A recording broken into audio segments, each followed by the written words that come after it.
They called 911 on me for standing on my own dock. 3 patrol boats circled like sharks, spotlights slicing through the mist, red and blue lights strobing across the rippling water.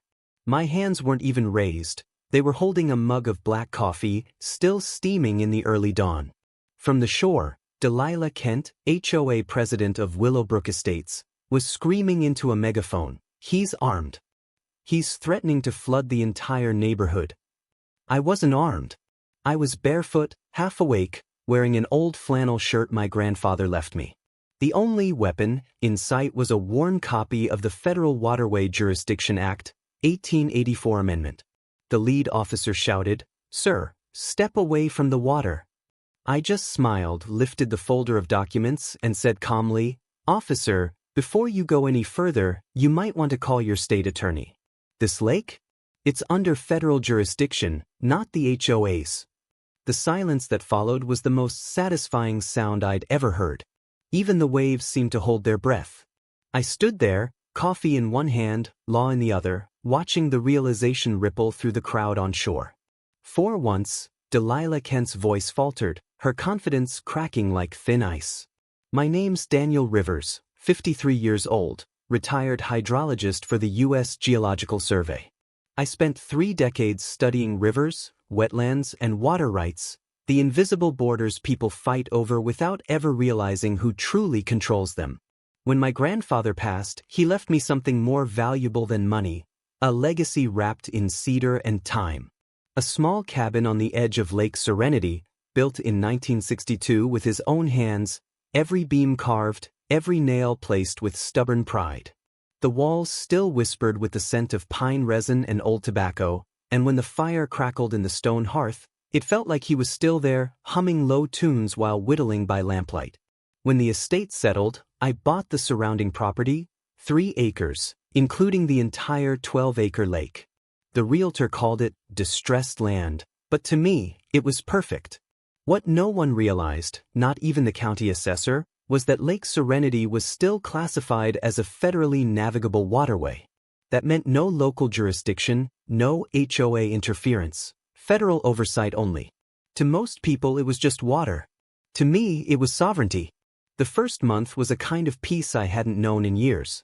Mornings started with coffee on the dock, mist curling like ghost smoke off the surface. The loons would call from the far end of the cove, and sometimes a heron would glide low, skimming the water like a brushstroke. My wife, Laura, an art teacher with a gentle soul and an eye for light, turned our walls into a gallery of color, sunrise reds, lake blues, pine greens. We'd sit outside at dusk, talking about nothing and everything, grateful to have escaped the noise of the city. For the first time in decades, I slept without an alarm, without deadlines, without someone telling me what I could or couldn't do with what was mine. It felt like freedom, clean, quiet, earned. And then she arrived. Delilah Kent was 58, the self-appointed monarch of Willowbrook Estates. Platinum blonde hair that glowed like polished steel under the sun, a pearl necklace so tight it looked more like a restraint than jewelry, and that voice, shrill, precise, designed to carry authority whether it was earned or not. You could hear her across the lake before you ever saw her. She arrived exactly 3 weeks after I moved in. Her white Lexus SUV idled at the edge of my gravel drive, engine purring with the smug rhythm of privilege. She stepped out, clipboard in hand, perfume slicing through the crisp morning air, something expensive, sharp, and overbearing. "Mr. Rivers," she said, stretching my name like taffy. "I'm with the Willowbrook HOA.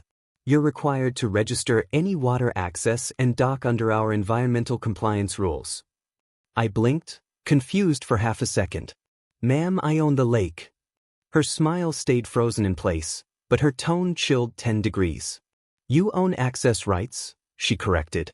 "The HOA owns community oversight." She handed me a packet, 40 pages of nonsense, with highlighted paragraphs about shared water privileges and preservation of community aesthetics. At the bottom, in perfect cursive, she'd handwritten a note: "Immediate inspection required. Non-compliance will result in fines."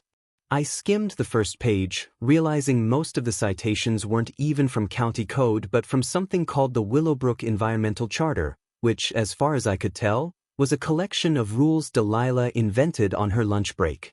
I almost laughed. It was so absurd. A stranger telling me how to use the lake my grandfather fished on before she was even born. "Ms. Kent," I said politely, "I think there's been some kind of misunderstanding. The HOA has no authority here." Her smile tightened. "That's what the last owner said," she replied, voice sweet as antifreeze. Until the fines started adding up. Then she turned, heels crunching over gravel, and drove away, leaving the smell of exhaust and cheap power behind. I figured that was the end of it. One conversation with a woman desperate for control. But people like Delilah Kent don't walk away when you ignore them. They double down. They dig in. And if you don't bend, they break things until you do. The first fine arrived exactly 7 days after Delilah's visit, an official-looking envelope with a gold-embossed HOA seal, slipped neatly into my mailbox like a poisoned gift. $500, unauthorized watercraft storage.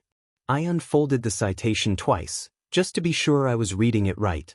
The watercraft they were referring to was my grandfather's canoe, 70 years old, hand-carved oak ribs, patched with love and marine glue more times than I could count. It hadn't touched the water yet. It was hanging under the dock, suspended like a relic. But to Delilah, it was a violation. A few days later, another letter arrived. $1,200, environmental hazard, fish activity. Apparently, the trout I'd stocked, the same ones the Department of Fish and Wildlife approved, were now considered a biohazard. Her wording was beautiful in its absurdity. Unregulated aquatic introduction posing potential risk to neighborhood ecology. I laughed then, but only once. By the end of the month, her army arrived, clipboard warriors in tucked polos and mirrored sunglasses, marching along the shoreline like they were surveying enemy territory. They carried measuring tapes, took photos of my dock, whispered to each other, and scribbled notes. One morning, I caught one of them digging near the shore, hammering in a metal stake. "What are you doing?" I asked, stepping off the dock. He barely looked up. "Property line marker," he muttered, "HOA authorization." "On my land?" I snapped. He shrugged, eyes avoiding mine. "Talk to Ms. Kent." That was when the harassment changed from irritating to sinister. I started finding anonymous letters in the mailbox. "You don't belong here." Then dead fish showed up on my dock, bloated, rotting, their bellies slashed open like a message. Posters appeared on community boards, "Lake Safety Alert," with my face crudely photoshopped beside the words "environmental offender." At night, I'd see headlights pause at the end of my drive. She walked out to her car and found the front tires slashed clean through, a note tucked under the wiper blade, "Community first, outsiders last."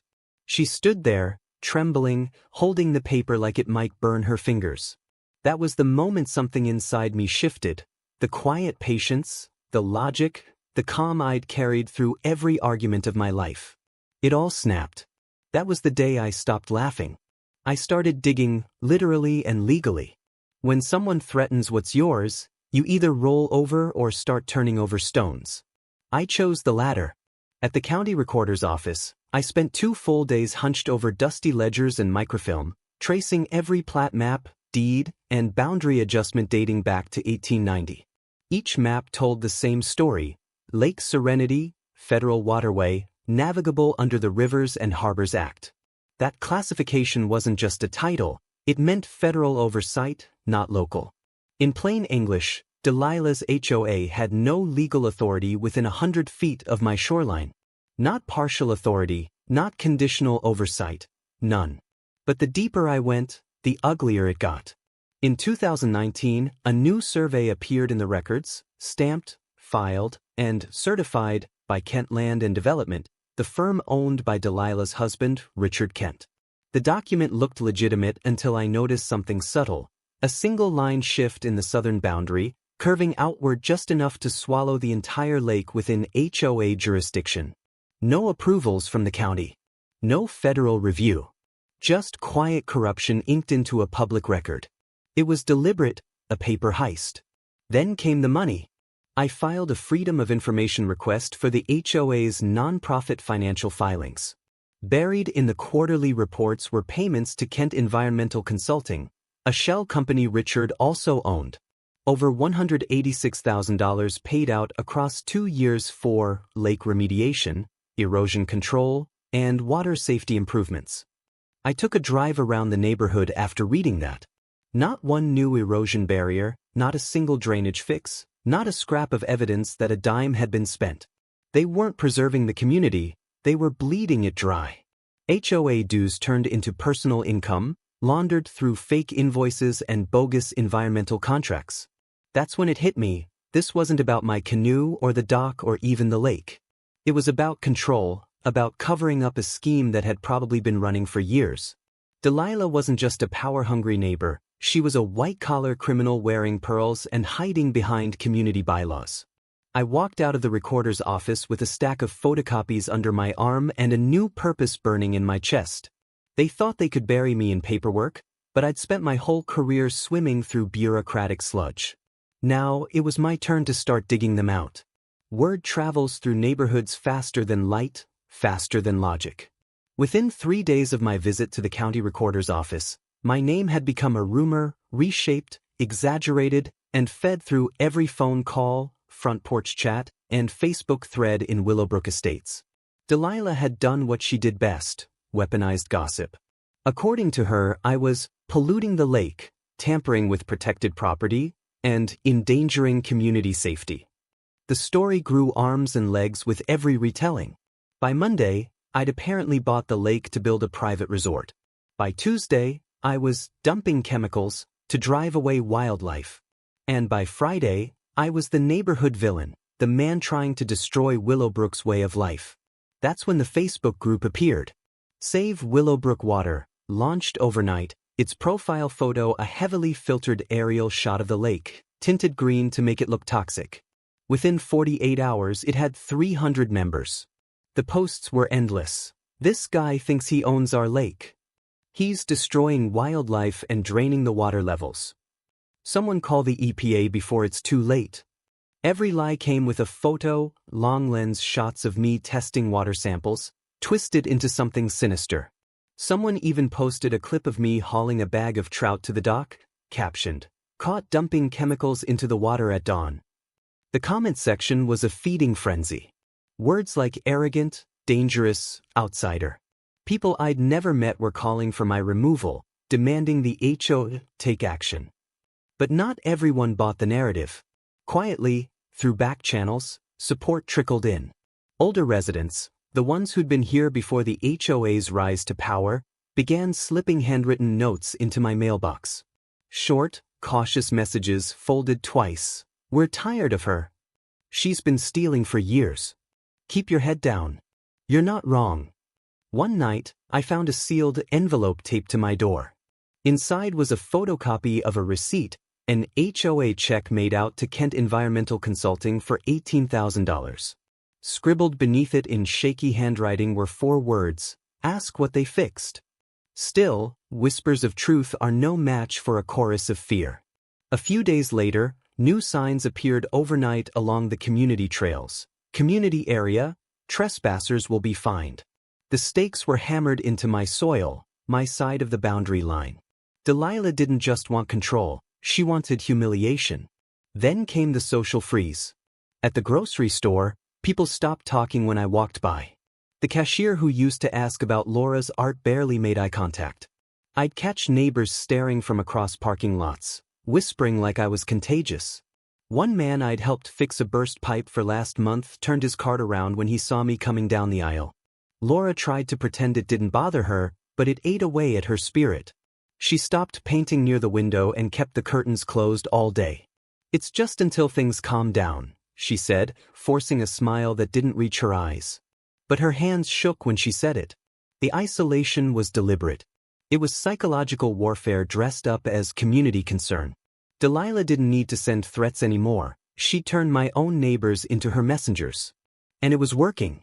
That night, the world went silent. No friendly waves from across the water. No porch lights glowing in the distance. Just darkness, and the occasional hum of Delilah's SUV crawling past the property like a patrolling ghost. I knew what she was doing. Control through perception.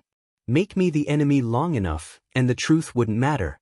But she made one mistake. She underestimated how stubborn a man gets when you take away his peace. I'd spent my career studying how pressure changes the flow of rivers. Push too hard, and water doesn't stop. It redirects, cutting through rock until it finds a new path. And that's exactly what I was about to do. 2 weeks after the neighborhood turned against me, I got a knock at the door from a courier holding a thick envelope stamped County Civil Court, Notice of Complaint. Inside were 20 pages of nonsense, filed by the Willowbrook HOA's legal counsel. The accusation? Nuisance and environmental endangerment. According to them, my property alterations had caused unstable runoff conditions endangering shared land parcels. In simple terms, they were suing me for rain. I read the document twice, disbelief curdling into anger. But Delilah didn't stop there. A few days later, I received another letter, this time from the Environmental Protection Agency. Someone had reported illegal damming activity at Lake Serenity. That meant one thing. Delilah had escalated the fight from local pettiness to federal-level harassment. I could have panicked. Instead, I made coffee and waited for the inspection notice. 2 weeks later, a black government SUV pulled up the gravel road. Out stepped Agent Morgan, mid-40s, steady posture, hair tied back, notebook in hand, the kind of professional who saw through lies like glass. She introduced herself with a firm handshake, calm but curious. "Just here to do my job, Mr. Rivers." For the next 2 hours, she walked the property with me. We checked water levels, erosion lines, drainage ditches, even the slope of the dock. She tested the soil, measured water turbidity, took photos, and asked precise, methodical questions. By the end of it, she closed her notebook and frowned. "Mr. Rivers," she said, "there's no violation here. No runoff, no damming, no contamination." Then her tone softened, her eyes narrowing slightly as if the puzzle pieces were starting to fit. "But I've seen this tactic before. HOA harassment, false environmental reports, death by paperwork. Someone's trying to bury you under the system." I led her inside, poured her a cup of coffee, and laid out my growing collection of evidence. Copies of the fake survey map, Delilah's adjusted boundary lines, and the suspicious payment records I'd uncovered from the county filings. Morgan's professional mask cracked just enough for a small, knowing smirk.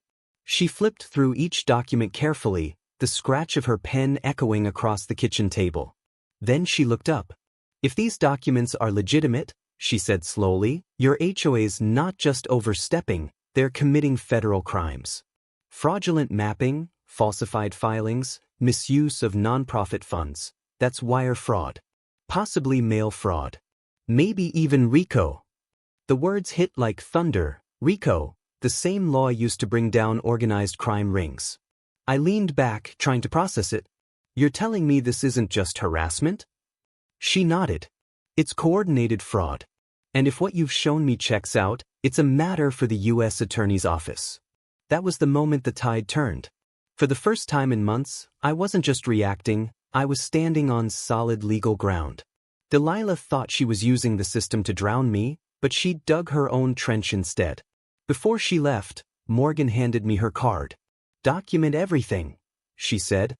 "Every letter, every visit, every threat. The next time they contact you, call me first. We'll handle it properly."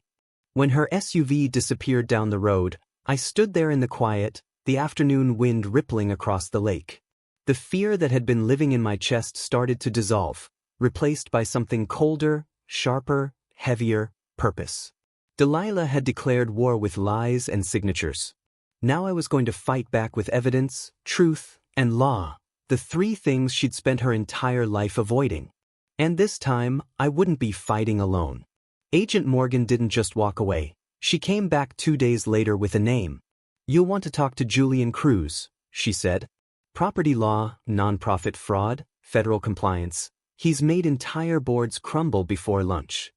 Julian Cruz arrived at my cabin that Friday. Sharp suit, steel gray tie, attitude like a man who'd seen too much stupidity to be impressed by any more. He walked the perimeter of my living room, scanning the stacks of documents I'd collected, survey maps, payment records, photos, letters, and finally sat down across from me.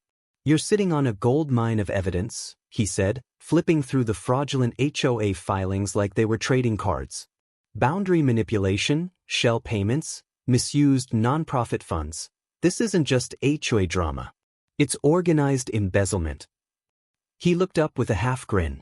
"Let's make it airtight." That's when everything shifted from defense to offense.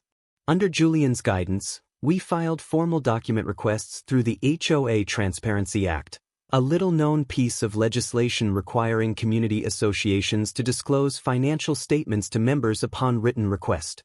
The letter we sent was simple, legal, and deadly. It demanded annual budgets and bank statements for the past 5 years, invoices for environmental and maintenance contracts, meeting minutes for all board decisions involving Lake Serenity within 48 hours. Delilah responded, not with cooperation, but with fury. Her attorney sent a letter claiming executive privilege and pending litigation exemption. Classic stonewalling. Julian just smirked. "That's fine," he said. "They just proved they're hiding something." Meanwhile, word began to spread quietly among the residents, not the loud ones still parroting Delilah's lies, but the ones who'd seen her pattern for years. One by one, they started showing up at my cabin.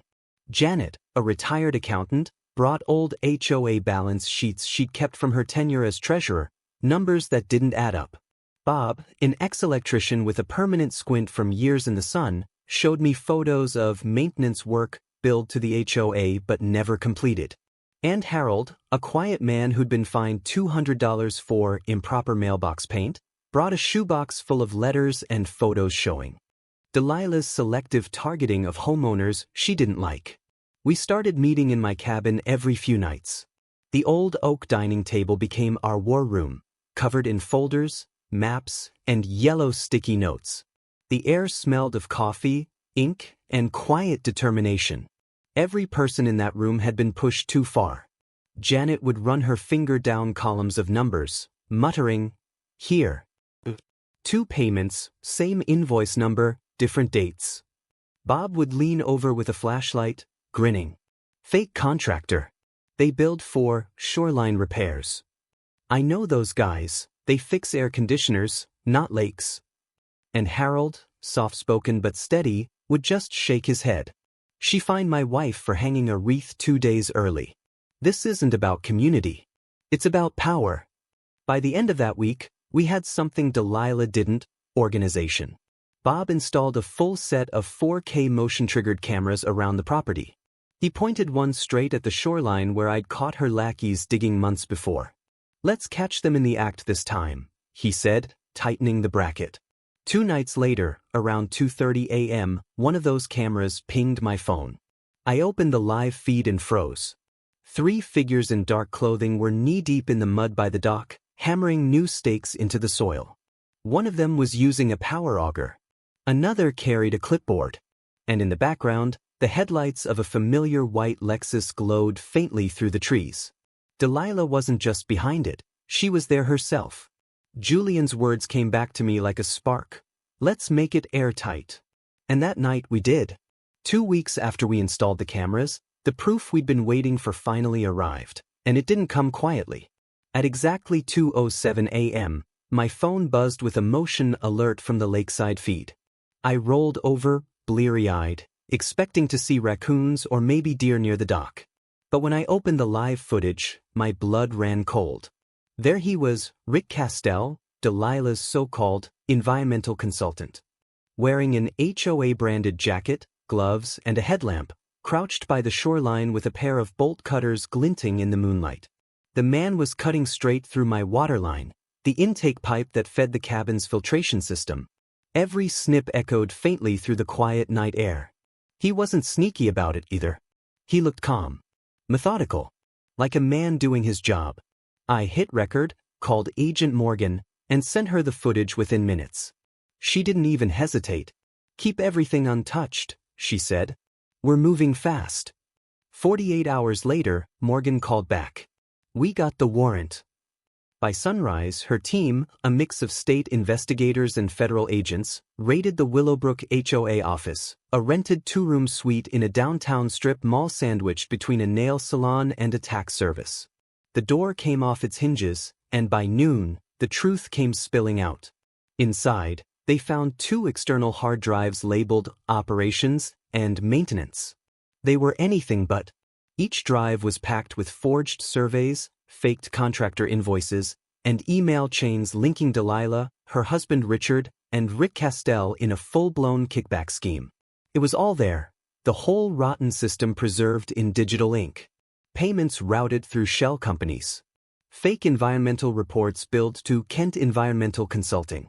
HOA funds siphoned into private accounts.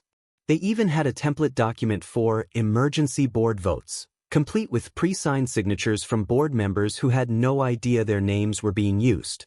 The total figure, once tallied by investigators, was staggering: $1.2 million embezzled over 4 years. Half of it came from environmental assessment and lake remediation, entirely fictitious projects.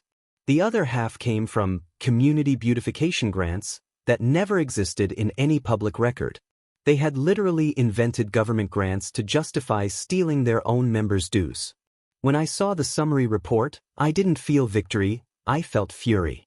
That money had come from retirees on fixed incomes, single parents scraping to keep their houses, families who trusted Delilah's HOA to protect them. And she'd pocketed it under the pretense of environmental stewardship. But Delilah wasn't finished. The morning after the raid, before the warrants even hit the local news, she made her final, desperate move. At 6:43 a.m., she called 911 screaming that I was threatening to flood the neighborhood and holding residents hostage with the dam gate. Within minutes, sirens echoed across the lake.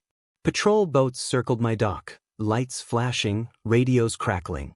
Officers shouted through bullhorns for me to step away from the water. And that's how we ended up right back where this story began. Me standing barefoot on my own dock, coffee mug in one hand, federal paperwork in the other, while Delilah shrieked from the opposite shore.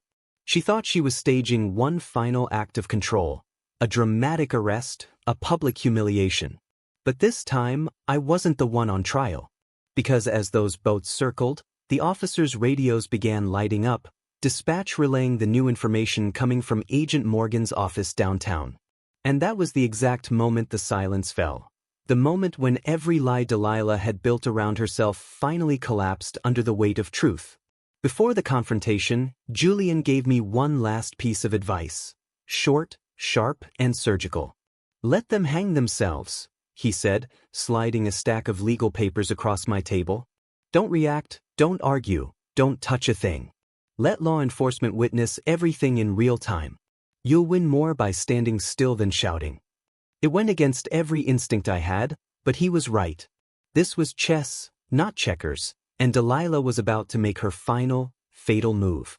That evening, I called Agent Morgan. Her tone was steady, professional, but I could hear the undertone, anticipation. We've got the state attorney's office and the FBI's Financial Crimes Division fully looped in, she said. If she tries anything, we'll be watching. She didn't just mean figuratively. By midnight, unmarked cars were stationed at discrete vantage points along the county road and the lake perimeter. One vehicle had a direct radio link to Morgan's command team. Meanwhile, I prepared my side of the stage. Bob and I spent the night setting up 2 new 4K cameras, one facing the dock, another hidden in a pine tree facing the lake from above. We even rigged high-sensitivity audio recorders under the railing, disguised beneath the cedar planks. Everything was synced and time-stamped. Julian stopped by just before dawn. He adjusted his tie, scanning the quiet water, the mist hanging low over the surface like a veil. She'll come in loud, he said. That's what people like her do when the walls start closing in. Just stay calm and let her perform. He wasn't wrong. By 7:30, the distant hum of engines began echoing across the lake. 3 police patrol boats emerged through the fog, spotlights cutting through the early morning haze. Behind them, parked on the opposite shore, was that same white Lexus SUV, Delilah's chariot of control. She stood on the embankment with her bullhorn, pearl necklace gleaming even in the gray light. The cameras were rolling. The recorders were hot. The trap was set. I stepped out onto my dock, barefoot, coffee mug in one hand and that old folder in the other, the one containing the Federal Waterway Jurisdiction Act of 1884. My heart pounded steady, not from fear this time, but from the weight of closure drawing near. Delilah's voice cut through the air like a blade. He's armed. He's threatening to flood the neighborhood. She had no idea every word was being captured in pristine clarity. The lead officer, standing in the patrol boat's bow, didn't react immediately. Instead, he reached into his vest pocket and unfolded a memo, the one Agent Morgan had given him just the day before. It contained a summary of the ongoing investigation, including the warrant, the embezzlement figures, and the federal jurisdiction of the lake. When he looked back up at me, I could tell he already knew. I didn't need to argue. I didn't need to defend myself. All I had to do was stand there, calm, steady, coffee steaming in the cold morning air, and let the truth unravel her in front of everyone. Delilah shouted again, her voice cracking now. Do something. Arrest him. But this time, no one moved. The officers exchanged quiet glances, the engines idling, waiting. The only sound was the lapping of the water and the faint whir of my camera recording history. Julian's words echoed in my head, let them hang themselves. And all I had to do was hold my coffee and wait. The mist was still hanging low over the lake when everything finally broke. The boats idled in the water, red and blue lights flashing over the rippling surface like sirens reflected in a nightmare. Delilah stood on the embankment, bullhorn shaking in her hand, her voice cracking with the strain of panic and arrogance. Arrest him, she screamed again, jabbing a manicured finger toward me. He's trespassing on HOA property. He's threatening to flood the entire neighborhood. But this time, no one moved. The lead officer stayed perfectly still, hand hovering near his radio, eyes flicking between me and something deeper in the treeline. I followed his gaze, and that's when I saw her. Agent Morgan. She stepped out from the pines flanking my property, her federal badge glinting in the gray morning light. Two plainclothes agents followed behind her, moving with quiet authority. The kind of presence that doesn't need to raise a voice to command attention. Delilah Kent, Morgan called, voice carrying clearly across the water. Step away from the shoreline. For a second, the only sound was the soft slosh of water against the dock. Delilah's bullhorn wavered. She blinked, confused, then furious. Excuse me? Who are you? Morgan walked closer, her boots crunching over the gravel. Agent Rachel Morgan, Federal Bureau of Investigation. You are under investigation for federal fraud, falsification of public records, and conspiracy to commit wire fraud. Delilah's face drained of color. You can't, I'm the HOA president. Morgan didn't even blink. And you have the right to remain silent, she said, motioning to the agent beside her. But I'd strongly recommend you use it. The officers on the boats froze mid-command. One of them turned toward Morgan, and she handed him a document sealed in a clear folder, the federal warrant, signed by the U.S. District Court. He glanced down, eyes widening as he read the name. Ma'am, he said carefully into his radio, we're standing down. We have federal jurisdiction here. Across the lake, chaos began to crack. Rick Castell, the environmental consultant, made a break for it. He tossed his clipboard into the mud and started jogging toward his truck, head ducked low. But before he got 10 feet, two county deputies stepped out from behind a tree line and blocked his path. Mr. Castell, one said, pulling out his cuffs, you're not going anywhere. The sound of metal clicking shut echoed across the water, sharp, clean, final. It was the sweetest sound I'd ever heard. Delilah's composure shattered. This is insane, she shouted, her voice rising into hysteria. You can't just arrest me. I built this community. You'll destroy everything. Morgan kept her tone level, her expression unreadable. No, ma'am, she said, nodding toward me. You destroyed it yourself. By now, the neighbors had started gathering along the opposite shore, drawn by the flashing lights and the shouting. Some held their phones out, recording everything. Others just stared, silent, wide-eyed, the reality finally sinking in. Delilah's pearls glimmered against her trembling hands as the agents led her toward the waiting SUV. She turned once more toward me, eyes burning with hatred and disbelief. "You'll regret this," she hissed. "You'll destroy this community." I took a slow sip of my coffee, letting the warmth settle in my chest. The air was cool, the water perfectly still, and for the first time in months, I felt something close to peace. "No, Delilah," I said, voice calm, steady. "You already did." The cuffs clicked around her wrists. The cameras kept rolling. And the truth, after all the lies, the fines, and the fear, finally spoke louder than she ever could. ChatGPT said, 6 months later, Willowbrook Estates didn't look like the same place. The fear, the gossip, the tension that had hung in the air for nearly a year, all of it had drained away, like the lake finally reclaiming its calm. The lawns were greener, the mailboxes freshly painted, the laughter of children back on the shoreline. The community had finally started to breathe again. Delilah Kent and Rick Castell weren't there to see it. Both were convicted on 7 federal counts: fraud, falsification of records, and conspiracy to commit wire fraud. Between them, they received 8 years in prison and were ordered to pay $1.3 million in restitution. The courtroom had been standing room only the day the sentence was read. I didn't need to testify. The footage, the emails, the forged documents, the financial trails, they all spoke louder than any witness ever could. When the judge delivered the sentence, Delilah didn't even look at me. She just stared straight ahead, pearls gone, hair limp, eyes hollow. The self-proclaimed Queen of Willowbrook, brought down by her own signature. Rick looked worse, the swagger replaced by quiet resignation. After the verdict, the state attorney general's office stepped in. Under their oversight, the HOA was formally dissolved. A new community board was formed, this time democratically elected by residents, with full transparency and open books. Property values didn't just recover, they soared. People who had been afraid to speak finally came forward, sharing their own stories of Delilah's manipulation, her fines, her intimidation.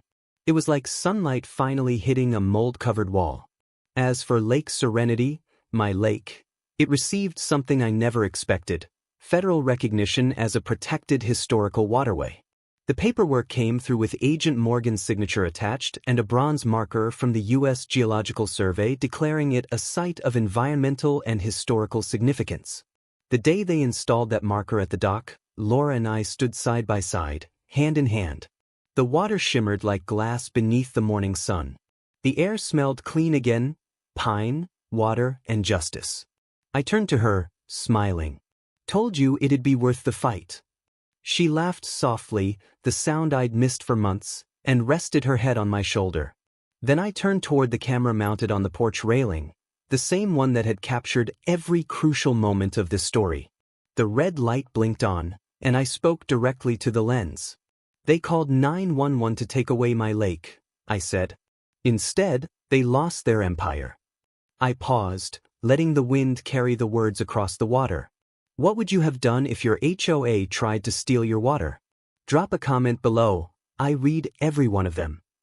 I set my coffee mug on the railing, the steam rising into the morning air.